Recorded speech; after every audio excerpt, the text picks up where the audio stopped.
Bonjour, aujourd'hui Jeannot est ravi de vous retrouver à Lorient à la base, aux côtés de l'UCPA, avec qui nous partageons des valeurs communes de passion de la mer et de la voile.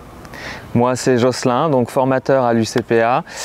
Aujourd'hui nous allons aborder le sujet qui est important avant de larguer les amarres, c'est donc checker le bateau, la préparation, quels sont les points essentiels avant de partir vers l'aventure.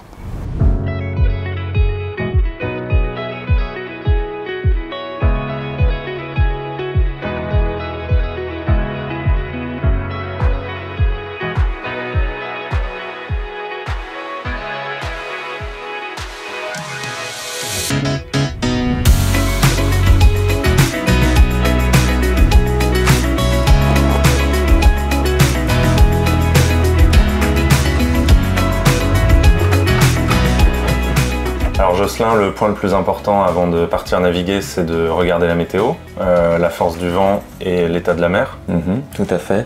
Donc pour ça, on a plusieurs outils qui peuvent nous aider, à savoir donc des applications sur Internet. Dans le port, la capitainerie, où les bulletins sont annoncés.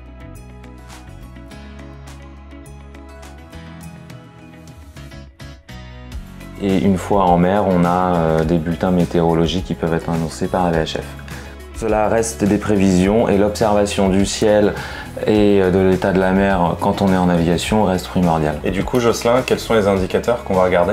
Alors, il faut prendre en compte le secteur de vent, son intensité et l'état de la mer. En fonction de ça, on va pouvoir déterminer si c'est judicieux de sortir ou pas. Jusqu'à quelle force de vent je vais pouvoir sortir sur l'échelle de Beaufort? Alors là, tout dépend des compétences de l'équipage et du bateau, mais on peut considérer qu'à force de 5, ça devient musclé, sportif, et au-delà, il faut être très vigilant. Donc là, Jocelyn, on vient de faire le point météo.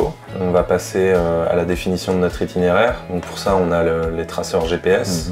Nous, on va plutôt s'intéresser à la méthode traditionnelle. Ouais, tout à fait. C'est ce qu'on préconise, nous, à l'UCPA, c'est le travail sur carte papier. Donc on prend la carte de la zone de navigation concernée.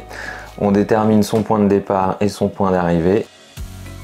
Et on va analyser le parcours pour identifier les dangers potentiels, les hauteurs d'eau, tout ce qui nous permettra de construire notre navigation. Pour construire notre navigation, on va s'aider d'un outil qu'on appelle un tableau de marche qui va nous permettre d'identifier ce que l'on va rencontrer tout au long de notre route sur notre côté bâbord et sur notre côté tribord, de manière à être bien sûr que l'on se trouve au bon endroit.